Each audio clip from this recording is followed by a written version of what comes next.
हिंदू धर्म संस्कृति में विभिन्न पर्व त्योहार के अलावा शादी ब्याह भी मेल मिलाप का एक सशक्त जरिया माना जाता है, जिसमें परिवार के साथ समाज की एकजुटता देखने को मिलती है। तो इसी श्रृंखला में विवाह की एक अति प्राचीन परंपरा है हरदियाही, जिसका प्रचलन राजा महाराजाओं के काल से अमिट छाप की अभी भी इसका जीवंत रूप छत्तीसगढ़ के सिर्फ रतनपुर में ही देखने को मिलता है। विवाह की रस्म बिना हरदियाही के पूर्ण नहीं होती, जिसका एक जीता जागता प्रमाण है रतनपुर। तो आपको बता दें कि यहाँ की इस परंपरा की रिवाज क्या है व इसका निर्वहन कैसे किया जाता है।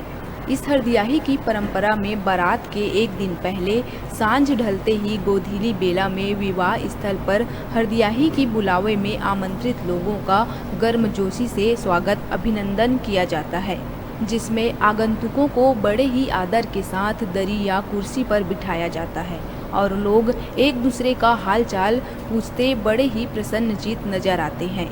फिर परिवार के एक सदस्य द्वारा चंदन, हल्दी, गुलाल, चकमक आदि से तिलक लगाया जाता है। उसके बाद घर के मुखिया द्वारा फूल माला से स्वागत के बाद उन्हें स्वल्पाहार दिया जाता है। फिर उन्हें बड़े ही आत्मीयता से एक तस्तरी में श्रीफल या रुमाल आदि लाकर आगंतुकों को भेंट कर सम्मानित किया जाता है। इस तरह इस अनोखी प्रथा में लोकाचार का अनुपम परिदृश्य देखने को मिलता है, किंतु राष्ट्रीय ठाट बाट का प्रतीक माने जाने वाली यह परंपरा अब विलुप्ति के कगार पर पहुंच गई है, जो विरले ही कहीं ऐसा सुंदर दृश्य देखने को मिलता है। दो परिवार को जोड़ने और पूरे समाज को एक करने के लिए एक सृजनात्मक व्यवस्था है। इसी के तहत पूरे हिंदू समाज में हरदियाही का रिवाज है। इसी के तहत लेकिन रतनपुर एक चारों युगों की राजधानी रही है। यहाँ की हल्दी परंपरा एक अनोखी अंदाज में है, जिसमें लोग नहीं जानते कि कब से चल रही है। प्राचीन समय से ही ये हरदियाही की प्रथा चल रही है, जिसमें जो शादी करता है, चाहे लड़की की करे या लड़का की करे, लोगों को आमंत्रित करते हैं और विशेष हृदय से गदगद होके रोली, चंदन, फिर अभ्रक लगा के ठाकुर जी द्वारा, फिर माल्यार्पण से स्वागत करके, फिर श्रीफल से आगंतुकों का सम्मान करते। इससे जो आते हैं समाज के पूरे वर्ग के लोग, वो लोग दिल से प्रसन्न हो जाते हैं और ये हरदियाही प्रथा विशेष प्रचलित है। हरदियाही की इस परंपरा में, प्राचीन परंपरा में तब और अब में क्या कुछ बदलाव? हाँ जी, अब इसको थोड़ा आधुनिकता में लोग इस परंपरा को थोड़ा भूलते जा रहे हैं और आधुनिकता में अन्य चीज़ों को ज़्यादा प्लस कर रहे हैं, जबकि ये परंपरा अनोखी है। इसको कायम रखना चाहिए, जिससे कि हमारा रतनपुर की हरदियाही को पूरे देश में जाना जाए। लेकिन समय के बदलते करवट के साथ अब इस प्राचीन परंपरा में कुछ नयापन लाने कुछ बदलाव जरूर देखने को मिलता है, जिसमें दमकते रूप सज्जा से युक्त नारी शक्तियों ने इस खूबसूरत लाजवाब परंपरा में हस्ताक्षर कर अपनी उपस्थिति दर्ज करा दी है, जिसमें ये महिलाएं अटखेलियां करते हंसी ठिठोली के साथ एक दूसरे को जमकर हल्दी लगाकर इस रस्म को पूरा करती हैं।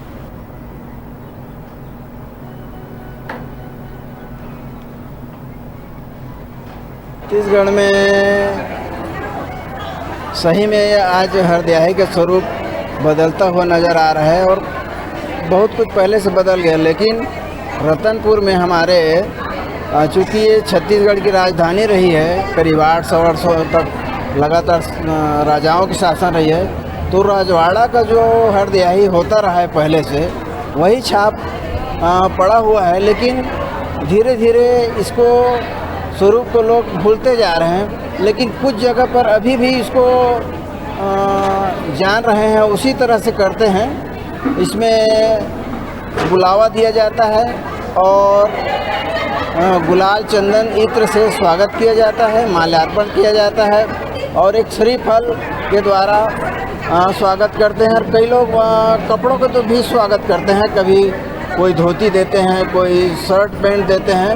वो अपने अपने एक राजवाड़ा, जैसे बताया ना, राजवाड़ा का स्वरूप हमारे रतनपुर में अभी भी विद्यमान है और ये खुशी की बात है कि हम उसका परिपालन में, उसके याद में अभी भी इसको हम याद करते हैं और इसको हम मना रहे हैं। हरदयाही तो ऐसा ही मनाना चाहिए, उसमें एक अलग उमंग होता है।